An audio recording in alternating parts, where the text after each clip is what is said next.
400m 계주 경기 가운데에 1번에서 3번 주자까지는 세 나라가 박빙이었어요. 그 세 나라가 어디였냐면 자메이카, 일본, 미국이었습니다. 그런데 3번 주자까지는 이렇게 박빙의 시합이 벌어지다가 4번 주자 때에는 격차가 어마어마하게 벌어지면서 1등을 했던 나라가 있는데 그 나라가 바로 자메이카입니다. 여러분, 자메이카 육상 선수 중에 여러분에게도 잘 알려져 있는 대표적인 선수가 있죠. 혹시 기억하십니까? 이 자메이카 대표적인 선수가 누구였냐면 우사인 볼트입니다. 얼마나 빠른지 몇 관왕을 할 만큼 이 선수가 마지막에 바통을 이어받았을 때에 다른 나라의 선수들을 멀리 격차를 벌리면서 아주 여유롭게 1등으로 골이 나면서 자메이카가 우승을 하게 되었죠. 제가 이 육상 경기를 볼 때마다, 특별히 이 계주를 볼 때마다 느껴지는 바가 있는데 그 모습은 우리의 신앙의 경주와도 참 유사하구나 하는 생각을 가질 때가 있습니다. 왜냐하면 오늘 우리의 믿음이 있기까지는 앞선 믿음의 사람들의 바통이 이어져 왔기 때문에 가능하기 때문이죠. 누군가가 우리에게 믿음을 전해주지 않았다면, 믿음을 건네주지 않았다면 우리는 오늘 믿음을 가질 수가 없었기 때문입니다. 그래서 아무리 앞에서 믿음의 경주를 잘 달려왔어도 그 바통을 잘 이어받아 계속해서 이어가지 않으면 그 믿음은 더 이어질 수 없게 됩니다. 그런 의미에서 오늘 저와 여러분은 앞선 누군가로부터 그 믿음의 바통을 이어받은 경주자라는 사실을 잊지 말아야 됩니다. 그리고 우리가 이 경주를 잘 달려감으로 만약에 주님이 더디 오신다면 이 바통을 누군가에게 건네 주어야 할 것이고, 만약에 우리 시대 때에 주님이 오신다면 우리가 라스트 러너, 마지막 선수가 될 수도 있는 것이죠. 몇 번을 우리가 달리고 있든지 우리에게 주어진 이 바통을 우리도 잘 붙들고 이 믿음의 경주를 끝까지 잘 달려가는 주의 백성들 되어야 할 줄로 믿습니다. 그래서 신앙생활은 믿음의 계주와도 같습니다. 누군가로부터 바통을 이어받았고 그 바통을 들고 우리는 달려가고 있는 것이죠.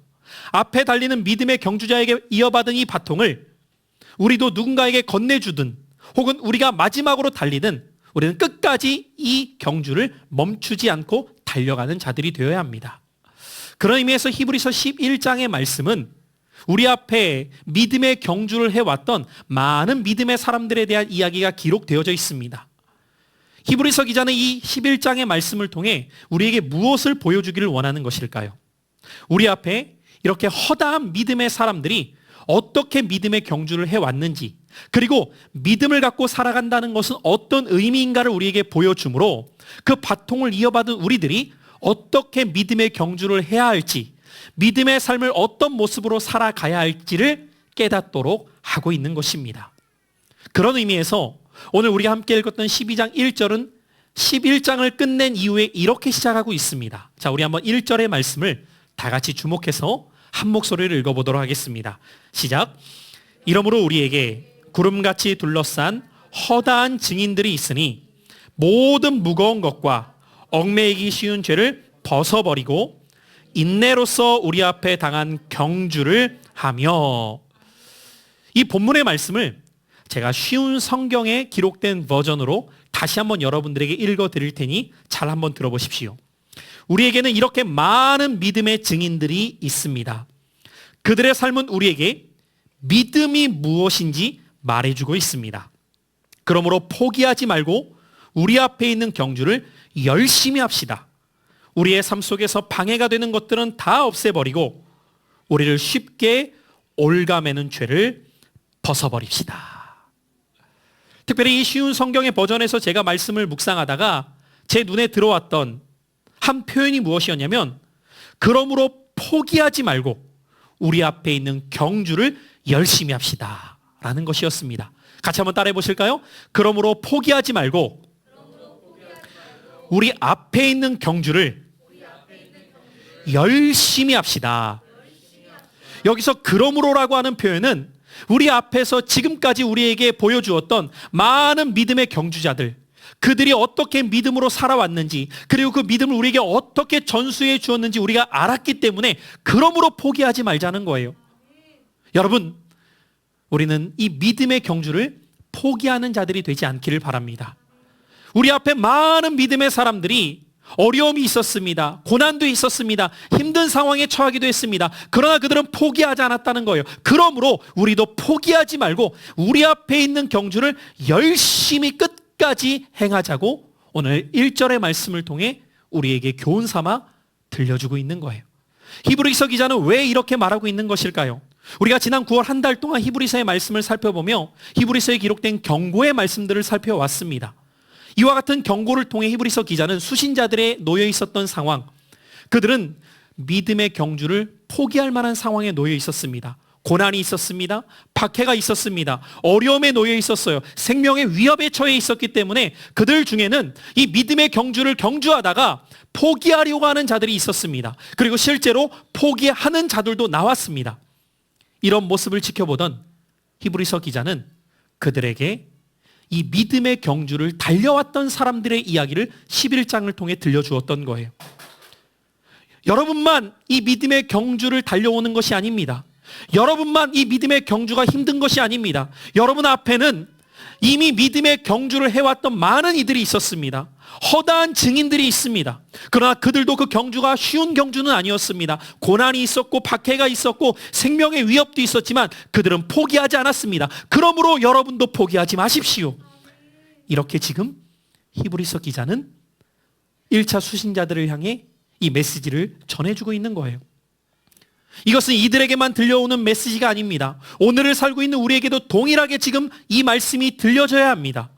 오늘날에도 어려움 속에서 힘든 상황 가운데에 믿음의 경주는 시작했지만 그 경주를 끝까지 달려가지 못한 채 중도에 멈추는 자들이 있기 때문입니다.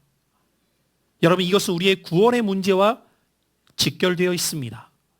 다시 말한다면 오늘날 구원의 은총 가운데에서 하나님의 자녀의 삶은 시작하였지만 그 자녀로서의 삶을 끝까지 달려가지 못한 채 중간에 이탈하는 자들이 있다는 것이죠.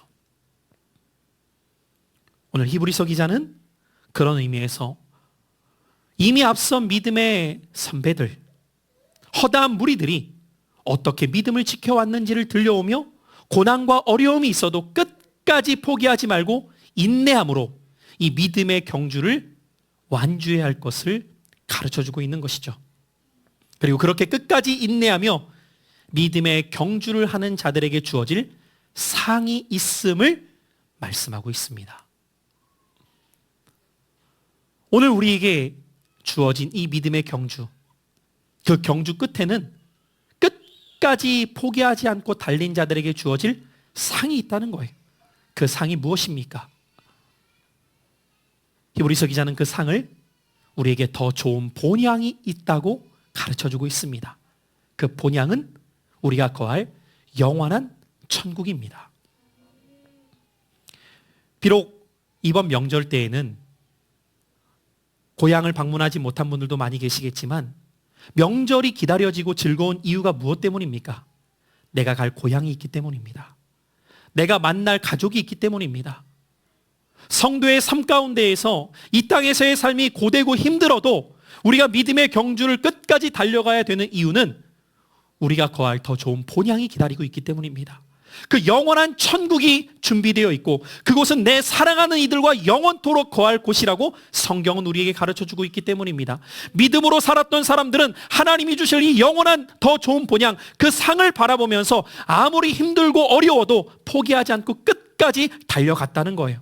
그리고 하나님은 이 모든 약속을 그리스도 안에서 이루셨다는 것입니다. 고린도서 1장 12절은 이렇게 말씀하고 있습니다. 하나님의 약속은 얼마든지 그리스도 안에서 예가 되니 그런즉 그로 말미암아 우리가 아멘하여 하나님께 영광을 돌리게 되느니라. 무엇을 말씀하고 있는 것입니까? 하나님께서 우리에게 하셨던 모든 약속이 예수 그리스도를 통해 성취되고 완성되었다는 것입니다. 그래서 오늘 히브리서 기자는 본문 2절을 통해 이렇게 말씀하고 있습니다. 자, 한번 우리 2절의 말씀을 함께 읽어보죠. 시작. 믿음의 주요 또 온전케 하시는 이인 예수를 바라보자. 그는 그 앞에 있는 기쁨을 위하여 십자가를 참으사 부끄러움을 개의치 아니하시더니 하나님 보좌 우편에 앉으셨느니라. 여러분 이 2절을 주목해서 보십시오. 우리말에는 믿음의 주요 또 온전하게 하시는 이라고 기록됐지만 세번역 성경에는 이렇게 기록되어 있어요. 믿음의 창시자요 또 완성자이신 예수를. 예수님은 어떤 분이십니까? 우리의 믿음을 시작하신 분이요 우리의 믿음을 완성케 하시는 분이십니다. 그런데 그분이 우리의 믿음의 본이 되어주셔서 그는 그 앞에 있는 기쁨을 위하여, 그 앞에 있는 기쁨은 무엇입니까? 그 영원한 천국, 그 본향, 십자가를 참으사 고난을 참으셔서 그 수치와 부끄러움을 개의치 아니하셨다고 해요. 그 조롱과 멸시와 침뱉음과 사람들의 손가락질을 개의치 아니하셨을 수 있었던 것은 하나님께서 자기를 위해 예비해 놓으셨던 것을 기대하셨기에, 바라보셨기에 이 모든 것들을 이겨나갈 수 있으셨다는 겁니다. 그 결과는 무엇이었습니까? 하나님 보좌 우편에 앉으셨다는 거예요. 여기서 앉으셨다는 것은 모든 자신의 사명을 완수하셨고 끝내셨다는 표현입니다. 그래서 앉으셨다는 거예요. 그렇다면 사랑하는 성도 여러분, 오늘 여러분은 신앙생활을 왜 하고 계십니까? 이 믿음의 경주를 왜 달려가고 계십니까? 우리는 이 신앙생활과 믿음의 경주를 하는 목적이 분명해야 됩니다. 우리에게 주어진 영원한 본향이 있기 때문에 그곳을 향해 우리는 달려가고 있는 거예요. 그래서 우리는 결코 중간에 이 경주를 멈추지 말아야 됩니다. 어떠한 일이 있어도 우리는 끝까지 이 경주에 참여하는 자들 되어 완주할 수 있는 주의 백성들이 되어야 할 줄 믿습니다. 그렇다면 오늘 이 아침 우리가 이 믿음의 경주에서 이탈하지 않고 포기하지 않고 인내함으로 끝까지 승리하는 믿음의 경주자가 되기 위해서는 어떻게 해야 될까요? 저는 오늘 본문의 말씀을 중심으로 우리가 끝까지 인내함으로 승리하는 믿음의 경주자가 되려면 어떻게 해야 할까를 세 가지로 함께 살펴보고자 합니다. 첫째로 우리가 끝까지 이 믿음의 경주에서 승리하기 위해서는 같이 한번 따라해 보시겠습니다. 믿음의 경주를 방해하는 모든 죄를 멀리해야 합니다. 오늘 본문 말씀 1절을 다시 한번 보십시오. 오늘 1절은 이렇게 말하고 있습니다. 이러므로 우리에게 구름같이 둘러싼 허다한 증인들이 있으니 모든 무거운 것과 얽매이기 쉬운 죄를 벗어버리고 인내로서 우리 앞에 당한 경주를 하며. 여기에서 히브리서 기자는 특별히 모든 무거운 것과 얽매이기 쉬운 죄를 벗으라고 말합니다. 자, 그렇다면 오늘 여기에서 지금 말하고 있는 모든 무거운 것은 무엇을 말하는 것이며 얽매이기 쉬운 죄는 무엇을 말하고 있는가를 우리가 알아야 됩니다. 여러분, 달리기 선수를 보면 달리기 선수들은 그 달리기에 좀 더 도움을 얻을 수 있도록 거추장스러운 모든 것들을 벗어냅니다. 일전에 제가 정확히 기억하는지는 모르겠는데 우리나라의 국가대표로 마라톤에 나가는 선수들을 보면 이봉주 선수나 이런 대표 주자의 그 선수의 발에 신기는 그 신발이 초경량으로 만들어지기 위해서 억대에 해당하는 비용을 투자해서 신발을 만든다고 보았던 기억이 납니다. 왜 그럴까요? 1g, 2g 차이가 결과를 다르게 만들기 때문이에요. 몸에도 선수들이 입는 옷은 바람의 저항을 최소화시키며 가장 가벼운 소재로 만들어진 옷을 입고 뛰게 만듭니다. 작은 무게가 결과를 다르게 만들 수 있기 때문이죠. 그렇다면 오늘 우리가 믿음의 경주자로서 이 경주에 포기하지 않고 끝까지 달려가기 위해서는 이 믿음을 방해하는, 거추장스럽게 만드는 모든 죄를 벗어버려야 된다는 거예요. 그럼 여기에서 말하고 있는 지금 먼저 모든 무거운 것은 무엇을 의미하고 있는 것이냐? 이 무거운 것으로 번역된 헬라어 엉코스라고 하는 단어는 육체적 짐으로도 번역될 수 있고 혹은 자만이라는 뜻으로도 번역될 수 있습니다. 자, 그렇다면 지금 히브리서 기자는 이렇게 말하고 있는 것입니다. 우리가 믿음의 경주를 행할 때에 그 경주를 낙오하게 만들면요, 중간에 이탈하게 만드는 요소 중에 하나가 무엇이냐? 우리의 자만함이다. 우리의 자만심이 이 경주에 완주를 못하게 만드는 무거운 짐이 될 수 있다는 것이죠. 여러분에게 잘 알려진 동화 중에 토끼와 거북이에 대한 예화가 있죠. 여러분, 토끼와 거북이가 달리면 누가 물어도 토끼가 이긴다는 것을 알 수 있습니다. 그러나 이 동화 속에서는 알다시피 거북이가 이겨요. 왜 거북이가 이기죠? 빨라서가 아니에요. 토끼가 자만했기 때문입니다. 여러분, 오늘날 신앙생활하면서 영적 자만에 빠져 신앙생활을 하고 있는 사람들이 있다는 것이죠. 나는 반드시 천국 갈 거야. 나는 누가 뭐라고 하더라도 천국 들어갈 수 있어. 여러분, 누가 그것을 보장할 수 있습니까? 우리가 지금 히브리서의 경고의 말씀들을 지난 9월달 동안에도 살펴보았지만 선줄로 생각한 자는 넘어질까 조심해야 됩니다. 한번 비침을 받고 하늘의 은사를 맛보며 성령의 놀라운 경험을 하였어도 타락할 수 있다고 성경은 말합니다. 여러분, 주 앞에 서는 그날까지 누가 안전할 수 있을까요? 자만하지 않는 자입니다. 오늘이라고 하는 이날에도 내가 믿음에서 무너질 수 있으며 내가 이 경주에서 떨어져 나갈 수 있음을 늘 조심하고 두려워하며 경각심을 갖는 자가 끝까지 달릴 수 있는 거예요. 여러분, 가끔씩 우리가 단거리나 장거리 경주를 보면 해프닝이 벌어질 때가 있습니다.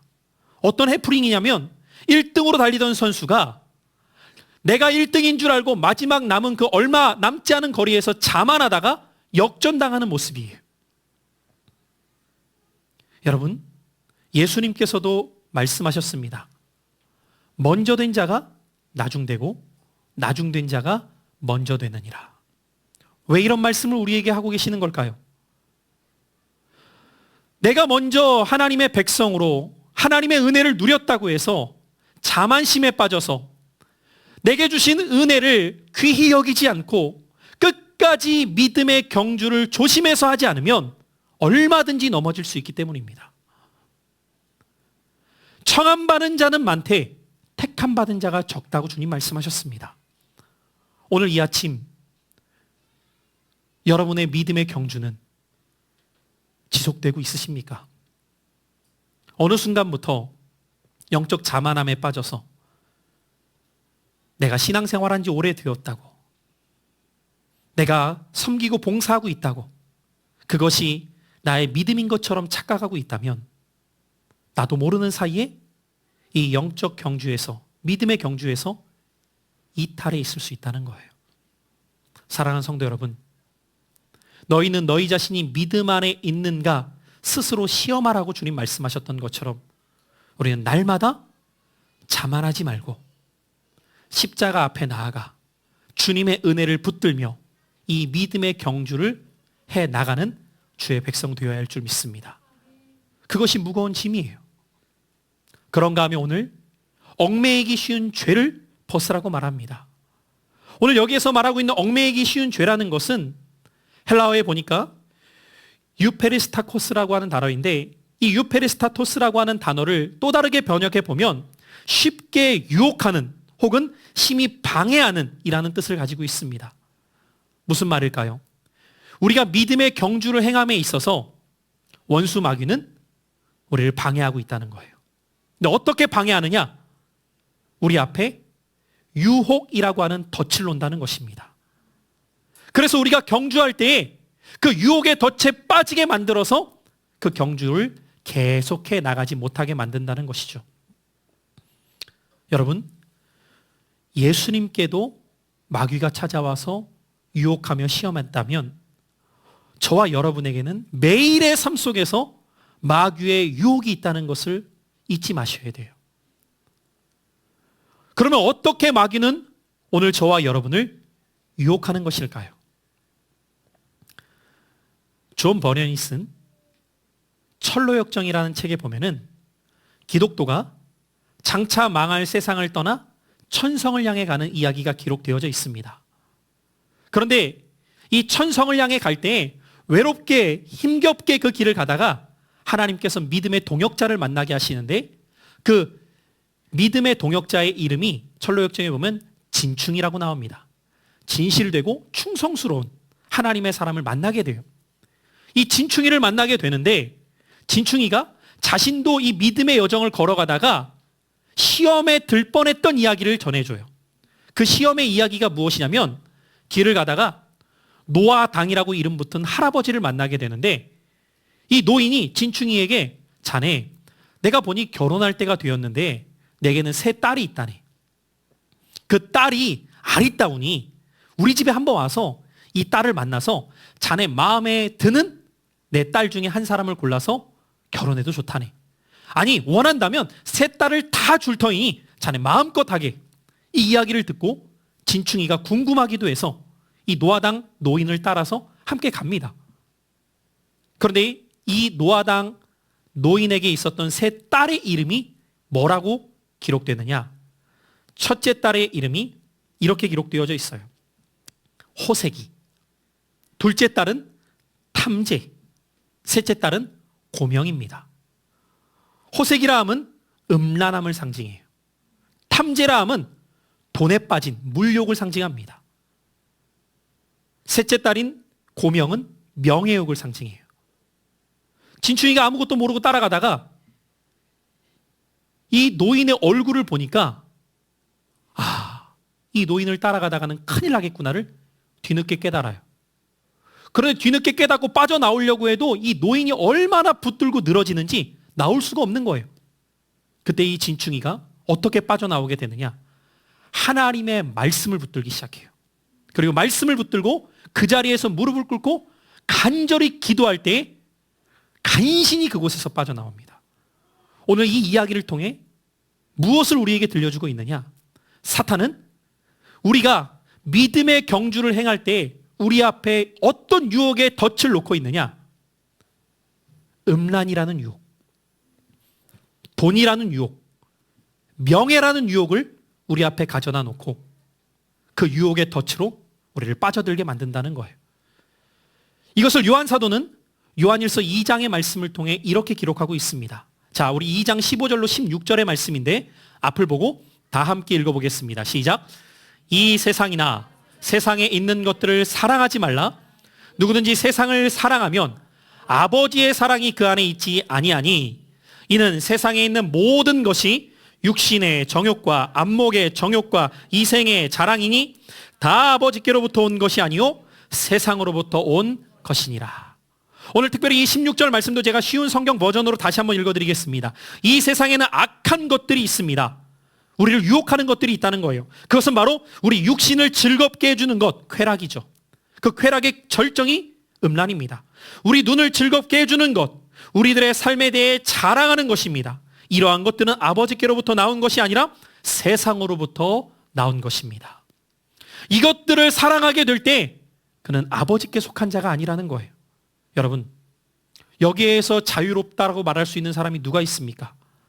우리 안에 그 음란함, 여러분 여기에서 말하는 음란은 육체의 음란만을 말하는 것이 아니라 우상을 사랑하는 모든 것이 성경은 영적 음란이라고 말해요. 하나님보다 더 사랑하게 만드는 것들, 우리 안에 돈을 사랑하는 마음, 우리 안에 높아지고자 하는 명예욕, 여러분 이 모든 것이 마귀가 예수님을 시험했던 것으로 나타났던 모습이었습니다.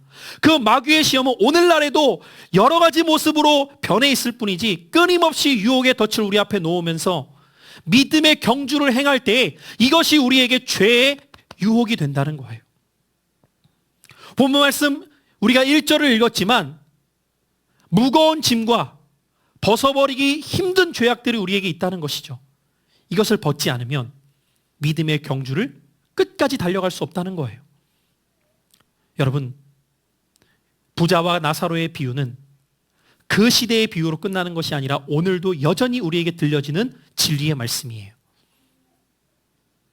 얼마나 많은 사람들이 믿음의 경주를 하다가 이 유혹의 덫에 빠져서 시선을 잃어버렸는지 몰라요. 그러니까 내가 지금 덫에 걸린지도 모른 채 이 땅에서의 삶을 즐거워하고 있는 거예요.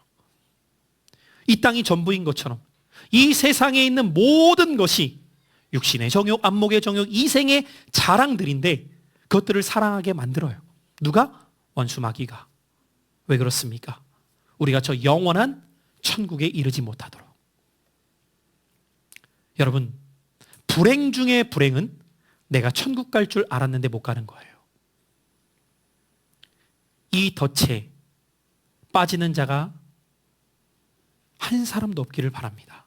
그러나 여러분, 이 덫이 너무 곳곳에 처 있어서 조금만 부주의하면 순식간에 빠져들어요. 여러분의 기쁨의 근원은 무엇입니까?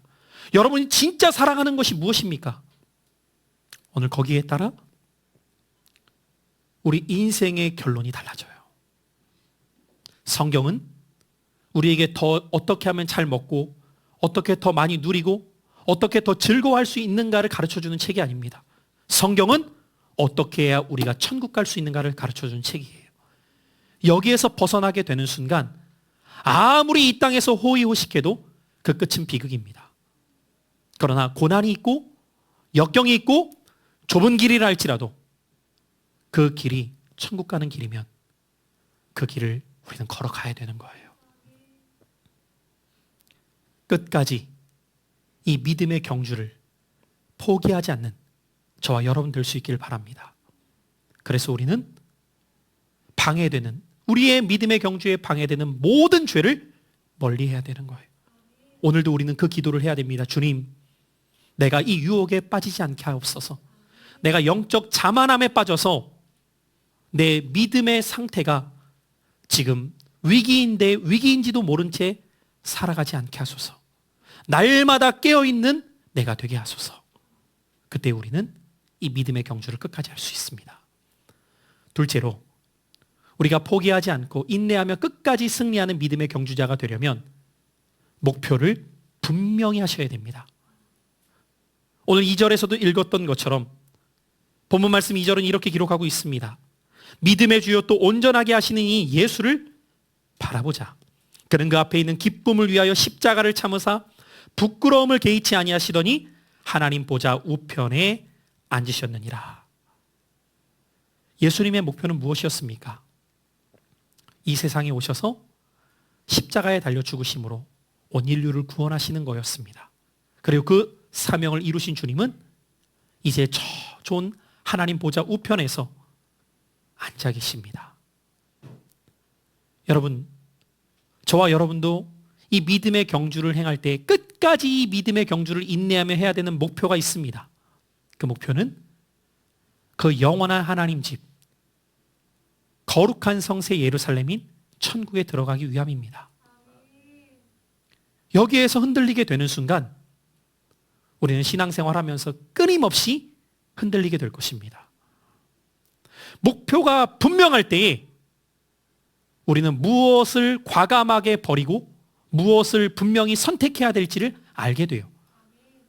여러분, 고3 학생이 대학이라고 하는 목표가 분명해질 때 선택과 포기가 선명해집니다. 내가 지금 무엇을 선택해야 될지, 무엇을 포기해야 될지. 그러나 목표가 흐릿하게 되면 선택과 포기도 흐릿해지기 시작해요. 하고 싶은 것을 마음껏 즐기게 됩니다.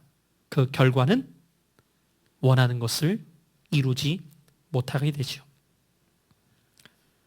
여러분, 지금 왜 히브리서 기자는 이 1차 수신자들에게 이런 이야기들을 들려주고 있는 것일까요? 그들이 처해 있는 상황을 가장 두렵게 하고 있는 것이 무엇입니까? 죽음의 공포입니다. 다른 것이 두렵게 만드는 것이 아니라 오늘이라고 하는 이날에도 내가 죽을 수 있구나라는 그 공포가 그들로 하여금 이 믿음의 경주를 멈추게 만드는 것이죠. 그들에게 어떤 위로가 필요할까요? 그들에게 필요한 소망의 말씀은 무엇일까요?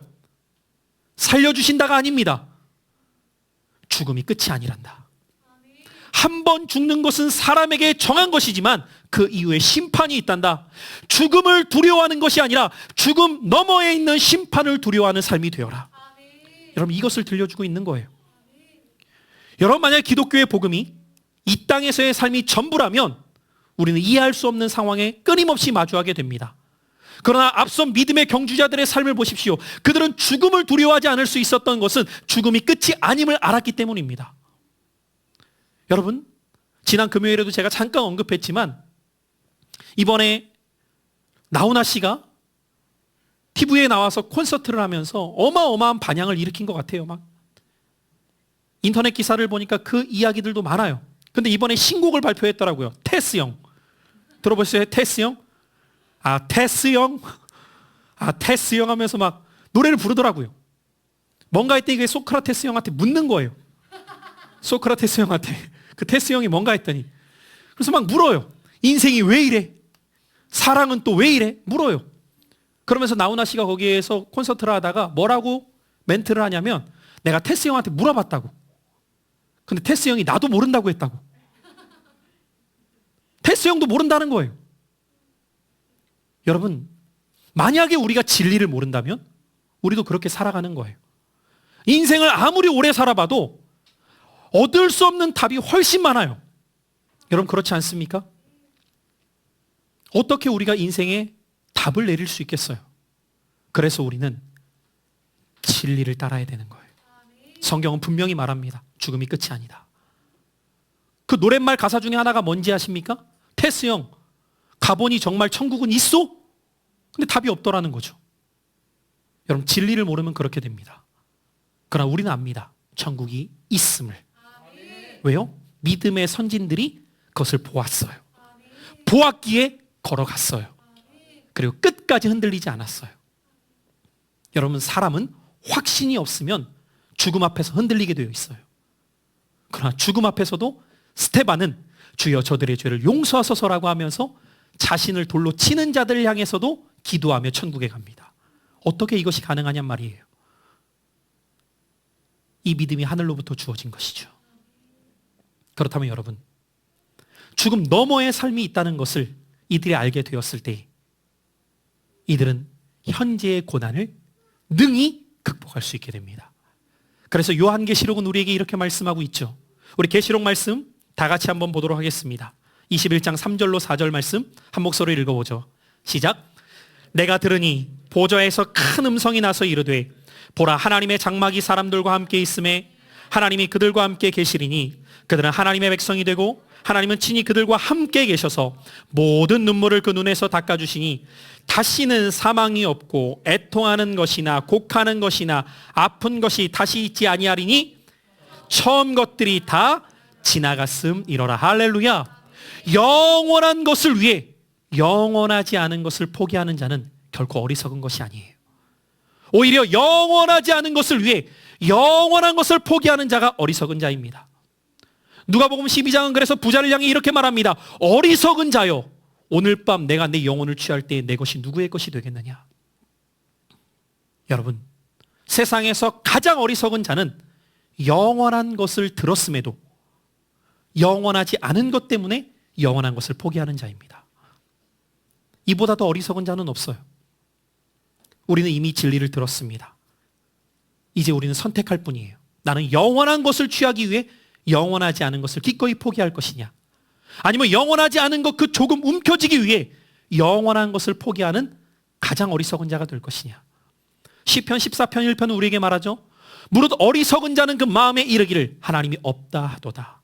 그러나 지혜의 왕이었던 솔로몬은 이렇게 이야기합니다.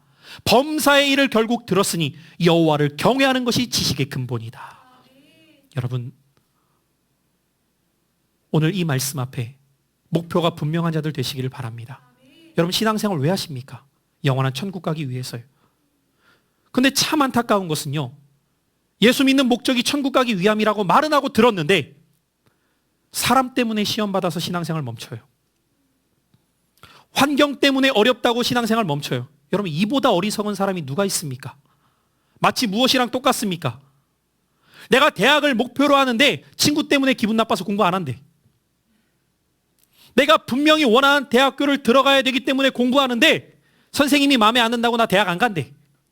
여러분, 이보다 어리석은 사람이 있습니까? 누구를 위해서 하는 것입니까?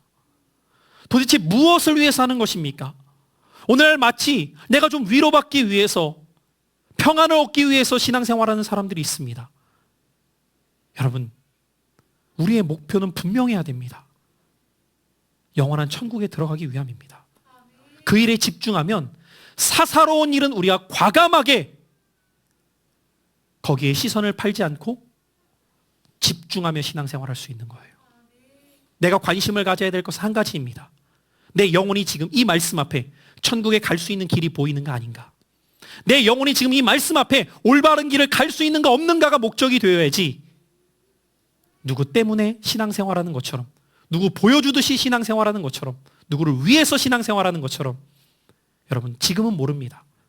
그러나 반드시 알게 됩니다. 주 앞에 서는 날 내 영혼이 이 말씀 앞에 반응하여 살아날 때에 믿음의 경주를 지속함으로 주 앞에 설 수 있지만, 잘못된 목표와 잘못된 시선에 즐기듯이 신앙생활하게 될 때 그 끝은 비극입니다. 여러분, 신앙생활은 누리고 즐기기 전에 치열해야 됩니다. 진리 앞에서, 믿음 앞에서. 이 기준에서 멀어지게 되는 순간 나도 모르는 사이에 목표에서부터 멀어지는 거예요. 목표를 분명히 하십시오. 우리는 영원한 천국에 들어가기 위해 믿음의 경주를 하고 있는 것입니다. 마지막 세 번째로, 끝까지 인내하며 승리하는 믿음의 경주자가 되려면 같이 한번 따라해 보시겠습니다. 단련해야 합니다. 오늘 본문 말씀 조금 길지만 다 읽을 수가 없어서 5절부터 11절까지에 대한 말씀을 주목해서 보면 그 안에 징계라고 기록된 단어가 8번이나 기록되어 있습니다. 그런데 여기 징계라고 기록된 단어가 헬라어에 보면 파이데이아라는 단어를 사용하고 있는데, 이 단어는 징계라는 뜻보다는 단련시키다 라는 단어로 번역하는 것이 더 적합합니다. 그 말은 무엇을 지금 의미하고 있느냐? 하나님께서 자신의 사랑하는 자녀들을 때로는 단련시키신다는 거예요. 단련의 목적이 있습니다. 왜 단련시킬까요? 단련함을 통해 열매를 맺도록 하기 위해. 선수를 보십시오, 여러분들. 그 대회에 나아가서 상 얻기 위해 얼마나 구슬땀을 흘립니까? 여러분, 단련이 좋아요, 싫어요? 싫죠. 단련을 좋아하는 사람은 아무도 없어요. 단련은 고통스러워요, 편해요? 고통스러워요. 극한 고통에 이른다고들 표현합니다. 한계에 부딪힌다고 말을 합니다. 정말 불가능해 보이는 일을 도전케 한다고 말들을 합니다. 그만큼 단련은 힘들 때가 있습니다. 그러나 이렇게 단련시키는 목적이 있습니다. 상을 얻도록 하기 위해, 시상대에 올라가도록 하기 위해. 그래서 운동하는 선수들은 이렇게 표현할 때가 있습니다. 지금의 땀 한 방울이 메달의 색깔을 바꾼다. 그만큼 단련하는 거예요. 그 단련의 목적은 분명합니다. 내가 시상대에 올라가기 위해서예요. 그래서 여러분, 오늘 본문 말씀 5절로 6절을 보면 이렇게 기록되어 있어요. 또 아들들에게 권하는 것 같이 너희에게 권면하신 말씀도 잊었도다. 일렀으되 내 아들아, 주의 징계하심을 경히 여기지 말며 그에게 꾸지람을 받을 때에 낙심하지 말라. 주께서 그 사랑하시는 자를 징계하시고 그가 받아들이시는 아들마다 채찍질 하심이라. 단련시키신다는 거예요. 자기의 아들들을 단련시키신다. 그런데 이 단련의 목적이 무엇인지 아십니까? 오늘 본문 말씀 11절입니다. 우리 같이 한번 11절의 말씀 읽어보겠습니다. 시작. 무릇 징계가 당시에는 즐거워 보이지 않고 슬퍼 보이나 후에 그로 말미암아 연단받은 자들은 의와 평강의 열매를 맺느니라. 할렐루야. 열매 맺느니라. 열매 맺느니라. 그렇습니다. 여러분, 그래서 하나님께서 우리를 단련하시는 목적은 우리의 유익함을 위해서예요. 우리를 열매 맺도록 하시기 위해서예요. 우리가 잘 아는 욥기서 23장 10절에 이렇게 말씀하죠. 그러나 내가 가는 길을 그가 아시나니 그가 나를 단련하신 후에는 내가 순금같이 되어 나오리라. 그렇다면 여러분, 오늘 하나님께서는 어떻게 우리를 단련시키시느냐? 따라해 보실까요? 맞춤형 단련. 어떤 단련이라고요? 그러니까 왜 나는 저 사람처럼 훈련시키지 않지? 왜 나는 저 방법이 아니지? 묻지 마세요. 왜? 하나님의 뜻은 맞춤형 단련이기 때문이에요. 여러분, 육상 선수와 유도 선수가 훈련이 똑같습니까? 달라요. 씨름 선수와 역도 선수가 훈련이 같아요? 다르다고요. 왜? 맞춤형 단련이 그에게 있어야 가장 아름다운 열매가 나올 수 있기 때문임을 코치는 알기 때문이죠. 그래서 우리가 단련받을 때 주의해야 될 것은 이 단련의 목적을 잊어버리게 되면 두 가지 반응이 나와요. 어떤 반응이 나오게 되냐면 단련을 무시합니다. 그게 5절에 기록된 반응이에요. 경히 여기지 말라. 무시하는 반응이 나와요. 그런가 하면 두 번째로는 낙심하는 사람이 나와요. 하나님이 단련시키시는데 낙심하고 있어요. 여러분, 이런 생각을 한번 해보세요. 코치가 이 선수를 딱 보니까 이 선수는 메달을 딸 만한 선수야. 그래서 다른 선수는 다 집에 보냈는데 너는 남어. 넌 남아서 운동장 20바퀴 더 뛰고 앉았다 일어났다 1000회 더해. 그러니까 갑자기 이 선수가 낙심하는 거예요. 나만 싫어해. 얼마나 안타까워요. 코치는 지금 이 선수를 보니까 메달을 따게 생겼거든요. 그러니까 훈련의 강도가 달라요. 무슨 말인지 이해되시겠어요, 여러분? 여러분 삶 가운데 고난이 더 깊다, 고난이 더 많다, 뭐라고 해석하시면 됩니까? 아, 내가 사정권 안에 들어와 있구나. 무슨 사정권? 메달의 사정권에 들어있구나. 아, 나는 일반 보병이 아니라 나는 특공대로 쓰시려고 하나 보다. 아, 나를 향한 계획은 더 크신가 보다. 여러분, 같은 상황이어도 해석을 바꾸면 받아들이는 자세가 달라지는 거예요. 요셉을 보세요. 형 11명 똑같이 있는데, 아니 형 10명이 있는데 훈련의 방법이 달라요. 왜? 요셉을 쓰시고자 하는 하나님의 스케일이 달랐기에. 우리는 다 요셉처럼 되길 바래요. 근데 삶은 형들처럼 살길 바래. 아무것도 안 되는 거예요, 여러분들. 오늘 하나님의 방법은 단련입니다. 목회자가 성도를 볼 때에도 때로는 어떤 성도들을 보면서 기대치가 생길 때가 있어요. 그런데 여러분, 기대치가 생기면 그에게 맡기는 훈련의 강도가 달라지게 됩니다. 근데 여기에서 반응이 딱 나누어져요. 그 훈련을 잘 따라오는 사람이 있는가 하면 무시하거나 낙심하는 사람이 생겨요. 여러분, 하나님은 우리가 믿음의 경주를 끝까지 달려갈 수 있도록 우리를 단련시키십니다. 그리고 단련된 만큼 달려가는 힘이 달라져요. 그러므로 사랑하는 성도 여러분, 고난이 찾아오고 역경이 차례하고 어려움이 올 때에 왜 나만 이래가 아니라 지금 나를 단련시키시는구나. 그리고 단련의 결과는 열매를 맺게 하십니다. 욥은 이 고백을 한 다음에 욥기서 42장에 가보면 뭐라고 고백하게 되느냐? 그 단련의 과정을 거친 다음에 욥이 이렇게 고백해요. 내가 전에는 귀로만 들었사오나 이제는 눈으로 주를 보게 되었습니다. 그 단련의 열매가 무엇입니까? 하나님을 깨달은 그의 신앙의 확장이 나타나게 돼요. 그의 신앙의 지평이 넓혀지게 됩니다. 그래서 고난 중에 주를 만나게 돼요. 고난 중에 정금이 돼요. 고난 중에 참신앙을 배우게 돼요. 그러나 어떤 사람은 고난이 그렇게 많이 찾아오는데도 무시하거나 낙심하니까 배우질 못해요.